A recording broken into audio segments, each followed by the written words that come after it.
3D touch technology into the display. And for the first time in an iPhone display, it is our True Tone technology.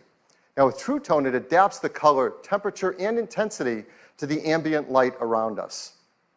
Along with the displays, iPhone 8 and 8 Plus have new stereo speakers as well. They're 25% louder than the speakers in iPhone 7, and they have a deeper bass too. And this is pretty incredible. Inside iPhone 8 and 8 Plus is a brand new chip, and this is a breakthrough in performance in a mobile device. We call it A11 Bionic.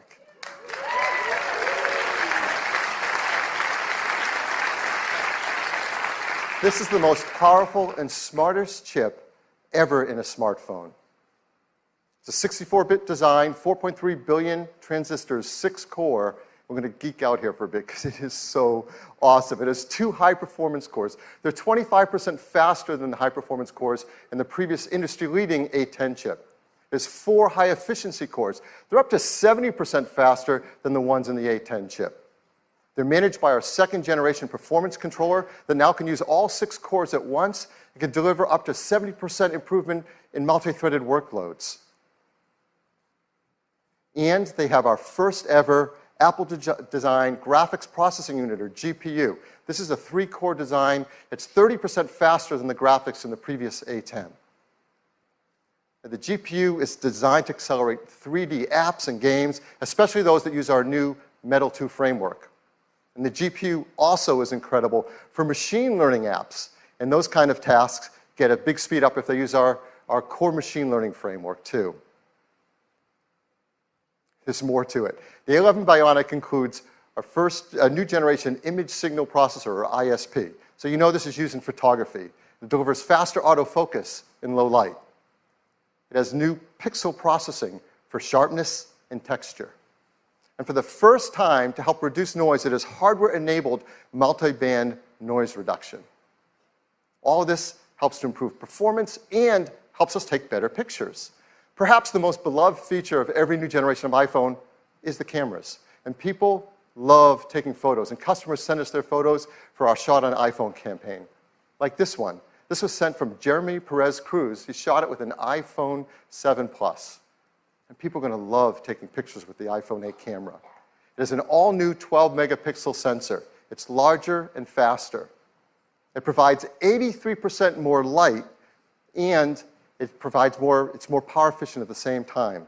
It has deeper pixels and a new color filter. So this adds up to having better color saturation, a wider dynamic range of color, and lower noise in your photos and videos. iPhone 8 Plus has 2 new sensors in its dual camera. The wide-angle camera has an f1.8 aperture and optical image stabilization. The telephoto camera has f2.8 aperture. So as always, we want to show you the kind of photos you can take off of our new cameras. Now these are photos we're going to show that have not been retouched in any way. They're straight off the iPhone 8 and 8 Plus. So here's the first one. This is absolutely beautiful. Now that's not the Golden Gate Bridge. This is taken in Portugal. It shows the beauty of wide color gamut. There's great dynamic range, sharpness, and incredibly low noise. Just look at that blue sky. Here's another example. It shows incredible wide quality color again. And just look at the skin tones and the detail in the hair and the eyes. If you look closely in her eyes, you can actually see the photographer reflected there holding an iPhone to take the picture. Here's a great example of the amazing textures and depth in photography. You can really feel the fabric, and you can see details in her face behind the fabric. Here's a great example of low-light photography. Texture, detail, and very subtle colors in this darker environment. Last year, we introduced portrait mode. iPhone 8 takes fantastic portrait modes. And people flip over taking these photos, and now with the iPhone 8 Plus, you're going to get sharper details, more uses in low light, and even a more natural bokeh in the background of the photos. So this was a big hit. We had a surprise new feature last year, portrait mode. We brought it out in beta, and it just got better and better over time, and customers send us photos they